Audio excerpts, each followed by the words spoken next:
विद्यार्थी मित्रांनो नमस्कार. मी सहाय्यक प्राध्यापक मिलिंद पाडेवार आपल्या ज्ञान मेंटर मिलिंद पाडेवार ह्या यूट्यूब चॅनलमध्ये तुम्हा सर्वांचे पुन्हा एकदा स्वागत करतो. मित्रांनो, आज पुन्हा एक नवीन आणि अतिशय महत्त्वाचा व्हिडिओ तुम्हा सर्वांसाठी घेऊन आलेला आहे. जो व्हिडिओ आहे पुण्यश्लोक अहिल्याबाई होळकर सोलापूर विद्यापीठाच्या PhD एंट्रान्स टेस्ट 2024 संदर्भात. हो मित्रांनो, दिनांक 25 आणि 26 रोजी मॉक टेस्ट विद्यापीठाने आयोजित केली होती. तर या मॉक टेस्टचा उद्देश होता की उद्या जी परीक्षा होणार आहे 30 जुलै रोजी ऑनलाईन पेट परीक्षा, तर या परीक्षेचा इंटरफेस तुम्हाला समजावा. मोबाईलवर, लॅपटॉपवर किंवा कॉम्प्युटरवर ही परीक्षा कशा पद्धतीने तुम्हाला द्यायची आहे, त्या परीक्षेचा इंटरफेस कसा असणार आहे हे तुम्हाला समजावं, त्याची जनजागृती व्हावी याच्यासाठी ही मॉक टेस्ट घेण्यात आली होती. बऱ्याच विद्यार्थ्यांनी ही मॉक टेस्ट दिली असेल, तर काही विद्यार्थ्यांना काही टेक्निकल एरर्स आले असतील, काही मुलांना ते परीक्षा सोडवता सुद्धा आली नसेल किंवा लॉग इन करता आलं नसेल, असे बरेच इश्यू आहेत. पण उद्या होणारी जी काही परीक्षा आहे तर ही कुठलीही टेक्निकल एरर किंवा तांत्रिक अडचण येऊ नये आणि त्या पद्धतीने तुमची परीक्षा पूर्ण व्हावी. ही परीक्षा सुरळीतपणे पार पाडावी यासाठी पुण्यश्लोक अहिल्याबाई होळकर सोलापूर विद्यापीठाने काही गाईडलाईन्स त्यांच्या नोटिफिकेशनमध्ये दिल्या आहेत. त्या गाईडलाईन्स काय आहेत ते आपण वन बाय वन बघूया. तर बघा, परीक्षा देण्यासाठी तुम्हाला 1 तासाचा कालावधी आहे. म्हणजे पेपर 1 साठी 1 तास आणि पेपर 2 साठी 1 तास, असे 2 तासाचा हा टायमिंग असणार आहे. मध्ये ब्रेक आहे. आता सकाळचा जो टायमिंग आहे हा सकाळी 9 ते 11 याच्यामध्ये, या स्लॉटमध्ये तुम्ही लॉग इन करून कुठलाही 1 तास निवडू शकता. म्हणजे अगदी एखाद्या विद्यार्थ्याने 9:30ला पेपर सुरू केला तर 9:30 ते 10:30, 9ला सुरू केला तर 9 ते 10, 10ला सुरू केला तर 10 ते 11, असा 2 तासाचा टाईम आहे. 2 तासामध्ये तुम्हाला 1 तास मिळणार आहे, म्हणजे 60 मिनिटं मिळणार आहे लॉग इन केल्यापासून.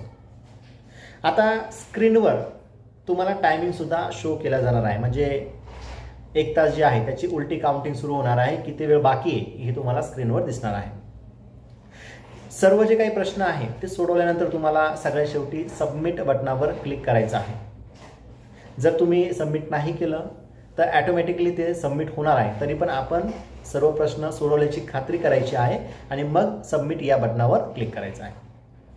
आता परीक्षेचं स्वरूप कसं आहे तर बघा, MCQ टाईपचे क्वेश्चन्स तुम्हाला त्या ठिकाणी विचारले जाणार आहे. 50 MCQ तुम्हाला पेपर 1 मध्ये असणार आहे आणि 50 MCQ तुम्हाला पेपर 2 मध्ये असणार आहे. प्रत्येक MCQला म्हणजे प्रत्येक प्रश्नाला 1 मार्क आहे. असे 50 मार्काचं पहिलं जो पेपर आहे त्याचं कॅल्क्युलेशन होणार आहे. निगेटिव्ह मार्किंग सिस्टीम इथे कुठेही नाही आहे. त्याच्यामुळं मोठी जी काही रिलॅक्सेशन जे आहे ते विद्यार्थ्यांना मिळालेलं आहे. प्रश्न पुढे नेण्यासाठी किंवा प्रश्न मागे आणण्यासाठी तुम्हाला त्या ठिकाणी ऑप्शन दिलेला आहे. त्याचा आधार घेऊन तुम्ही नेक्स्ट किंवा प्रिव्हियसवर येऊ शकता. आता युजर ID आणि पासवर्ड जो तुम्हाला मॉक टेस्ट देताना यूज केला होता तुम्ही, तोच युजर ID पासवर्ड तुम्हाला वापरायचा आहे. तुमच्या ईमेलवर देखील तो आलेला असेल, त्याचा तुम्ही वापर करा. किंवा फॉर्म भरत असताना परीक्षेचा म्हणजे ॲप्लिकेशन भरत असताना जो युजर ID पासवर्ड तुम्ही वापरला होता तोच तुम्हाला या ठिकाणी वापरायचा आहे, जो तुम्ही लॉग इनला वापरता. टेक्निकल जे काही सपोर्ट आहेत तर टेक्निकलमध्ये तुम्ही अडकायला नको. याच्यासाठी तुमचा मोबाईल असेल किंवा लॅपटॉप असेल किंवा डेस्कटॉप किंवा कम्प्युटर असेल तर याचा वेब कॅमेरा आणि मायक्रोफोन व्यवस्थित असणं अतिशय आवश्यक आहे. लॅपटॉप किंवा मोबाईल जर असेल तर तो फुल्ली चार्ज असावा. त्यांच्या गाईडलाईन्समध्ये तसं सांगितलेलं आहे की तो फुल्ली चार्ज असावा. ज्या ठिकाणी व्यवस्थित इंटरनेटची सुविधा आहे त्याच ठिकाणी तुम्ही परीक्षा देण्यासाठी बसलं पाहिजे. किंवा स्टेबल इंटरनेटची जी कनेक्टिव्हिटी आहे, जिथं इलेक्ट्रिसिटी पॉवर जे आहे ते व्यवस्थित असेल, अशाच ठिकाणी तुम्हाला परीक्षा द्यायची आहे, जेणेकरून कुठलाही अडथळा येणार नाही. शक्यतो एखाद्या शांत असणाऱ्या खोलीमध्ये किंवा ठिकाणी तुम्ही बसलं पाहिजे आणि त्या ठिकाणाहून तुम्हाला परीक्षा द्यायची आहे. परीक्षा ही प्रॉक्टर सिस्टीमने घेतली जाणार आहे. त्याच्यामुळे कुठेही हालचाल किंवा विचित्र हावभाव तुम्ही करायचे नाहीत. जर तुम्ही तसं करताना आढळले तर कदाचित तुमच्यावर ॲक्शन होईल, ॲक्शन घेतली जाईल आणि तुम्हाला परीक्षेतून बाद केलं जाऊ शकतं. स्क्रीनशॉट घेण्याचा प्रयत्न करायचा नाही. त्याच्यानंतर स्क्रीन मिनिमाइज करायचा प्रयत्न करायचा नाही. तुमचं व्हॉट्सअप असेल, इंस्टाग्राम असेल, फेसबुक असेल किंवा सोशल मीडियाचे जे काही मेसेजेस आहेत त्यांना तुम्ही एक तर म्यूट करा, नाही तर हे ॲप्लिकेशन काही काळासाठी अनइन्स्टॉल करून टाका.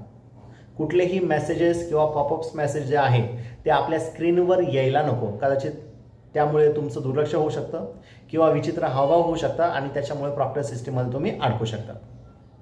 लॅपटॉप आणि मोबाईलबद्दल मी तुम्हाला सांगितलं की चांगल्या क्वालिटीचे जर तुमच्याकडे मोबाईल असेल किंवा लेटेस्ट व्हर्जनचं जे काही ब्राउझर आहे ते ब्राउझर तुमच्या मोबाईलमध्ये असेल तरच तुम्ही तो मोबाईल यूज करा, अन्यथा तुम्ही लॅपटॉप यूज करू शकता. तोही फुल चार्ज असावा, इंटरनेटची कनेक्टिव्हिटी जिथं असेल तिथून तुम्ही ती परीक्षा देऊ शकता. जर तुम्ही कम्प्युटरवरून परीक्षा देणार असाल तर कम्प्युटर चालू असताना तिथं बॅकअप तुम्ही ठेवला पाहिजे. लाईट जाणार नाही किंवा काही प्रॉब्लेम येणार नाही किंवा कम्प्युटर बंद होणार नाही, तर याची तुम्हाला काळजी घ्यायची आहे. एकदा का तुम्ही ते बाहेर निघाले तर पुन्हा कदाचित लॉग इन व्हायला प्रॉब्लेम येऊ शकतो, म्हणून ह्या गोष्टींची काळजी तुम्हाला घ्यायची आहे. वेळेचं जे नियोजन आहे ते तुम्हाला व्यवस्थित करायचं आहे आणि त्या पद्धतीने सगळे हे जे काही पेपर आहे तुम्हाला सोडवायचं आहे. काही गैरप्रकार जर करण्याचा प्रयत्न तुम्ही केला तर तुमच्यावर ॲक्शन घेतली जाणार आहे आणि तुम्हाला परीक्षेतून बाद केलं जाणार आहे. इतरांशी बोलताना किंवा बाजूला तुमचा फोन आहे, फोनवर तुम्ही काहीतरी बघताय, कोणाशी तरी चॅटिंग करताय, काहीतरी स्क्रीनशॉट पाठवताय, तर ह्या गोष्टी तिथे चालणार नाही. प्रॉक्टर सिस्टीममध्ये फार तुमच्यावर नियंत्रण किंवा कंट्रोल सिस्टीमचा असणार आहे. परीक्षा देत असताना जर तुम्हाला काही तांत्रिक अडचण आली तर त्यांनी काही कॉन्टॅक्ट नंबरसुद्धा दिलेले आहेत. 91 52 25 20 26 असा कॉन्टॅक्ट नंबर आहे किंवा 91 52 25 20 77 या नंबरला तुम्ही कॉन्टॅक्ट करू शकणार आहात. आता मित्रांनो, हे झालं पेपर 1च्या संदर्भात.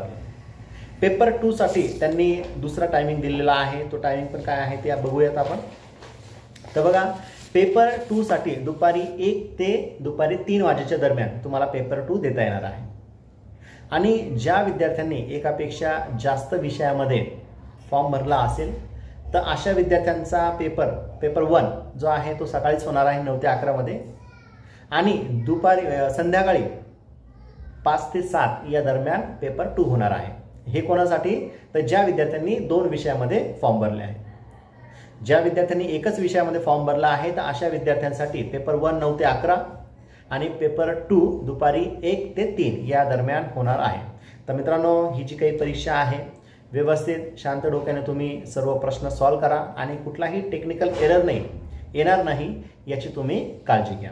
तर मित्रांनो, उद्या होणाऱ्या PhD एंट्रन्स टेस्ट 2024साठी तुम्हा सर्वांना खूप खूप शुभेच्छा आहे.